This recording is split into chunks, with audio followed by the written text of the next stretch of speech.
Hi, I'm Jeff Johnson with Geometrics, and today we're working with Mr. Malik here at a test patch in San Jose, California, where we've laid out a small grid, a rectangular grid that's 10 meters on a side, and we've marked the ground with surveying paint to establish a 2-meter grid.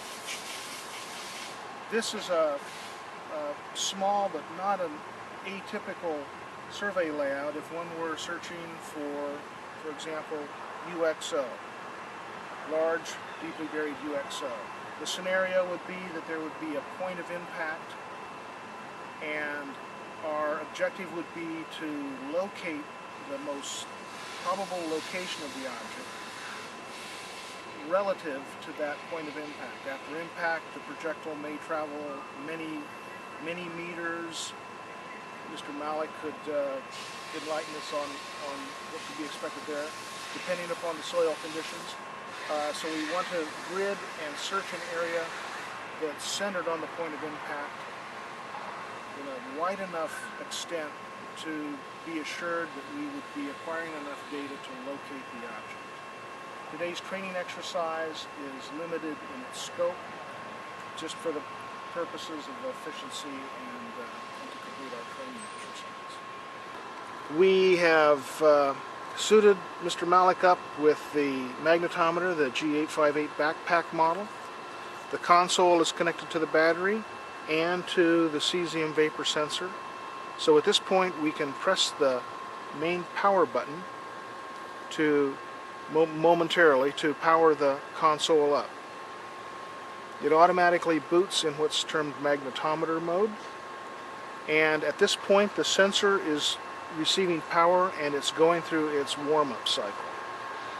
We can observe that warm-up cycle by entering into the 858's menuing system, and since we're in magnetometer mode, simply by pressing enter we bring up the next menu, and if we scroll down to survey setup, or pardon me, system setup, all the way to the bottom, and press enter again, we can observe the magnetometer's performance by scrolling down this tertiary menu into magnetometer test. Pressing enter on magnetometer test will bring up a display, a thermometer type display that shows the current system operating parameters, including the battery voltage of the main battery pack, the internal lithium keep alive battery, and the sensor performance. You'll note here that we have the sensor performance broken into two groups for sensor 1 and sensor 2.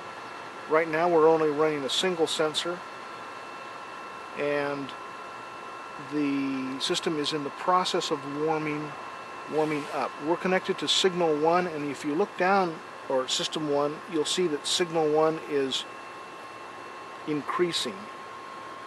When we get up to on the order of 30 to 50% of the signal strength, we should be receiving magnetometer data.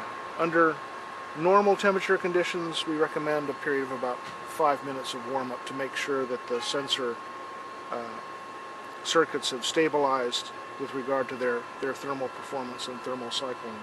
Okay, Mr. Malik has gone through the system checkout on the G-858 console and has also constructed in the file menuing system in the 858 console a survey file with a survey grid. He's going to be moving up one line and down the adjacent survey line while he presses the mark keys on the console to enter position information into his data file. So he's going to be recording both magnetic field data and the sequence of mark and end of line keys, all of which will be time stamped so that they can in post-processing be positioned into a measurement versus position file. It's important to remember that we're recording data as a function of time, and it's going to be later converted into a function of position. So he starts by pressing the green button, the mark button, and each time the sensor is positioned over his next mark on the ground, he presses mark again. At the last mark, he presses the end of line button. The sensor should be held as steady as possible, and for this survey area, it should be held in a vertical orientation. So here we are on line 2, and Mr. Malik, the operator, is going to be heading down survey grid. This is a bidirectional survey. That means you walk in opposite directions on alternate lines. Repeating the process from the prior line, he presses the green button, the mark button, to begin acquiring data. And that starts as soon as the sensor crosses the mark position and presses the end of line when he reaches the terminal position.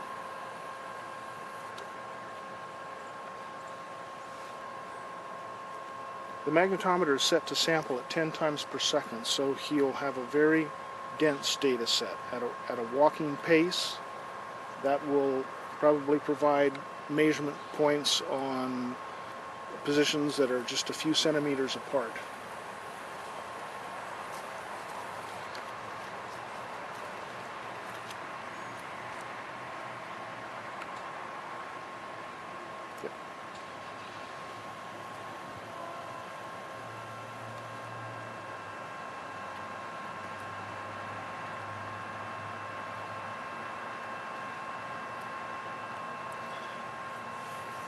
We have a target object, which is a rare earth magnet, which generates a rather strong magnetic field, and it'll serve as a target for our data processing and analysis, which we'll do after we download the data from the magnetometer.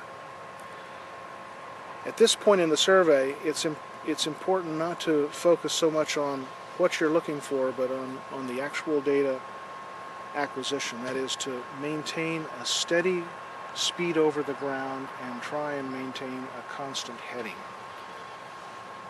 This survey patch is rather ideal. It's flat and it's open. In other situations you might find obstructions or uneven terrain.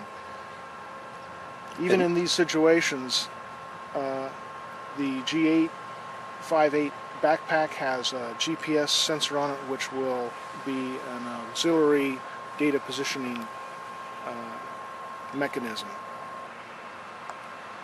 After completing the single sensor survey, we're going to be configuring the magnetometer with 2 sensors to make what's termed a transverse gradiometer array. The procedure is identical to what you've just seen. However, with the transverse gradiometer, you get double the data density, that is spatially, and this gives you better accuracy in locating and positioning small targets.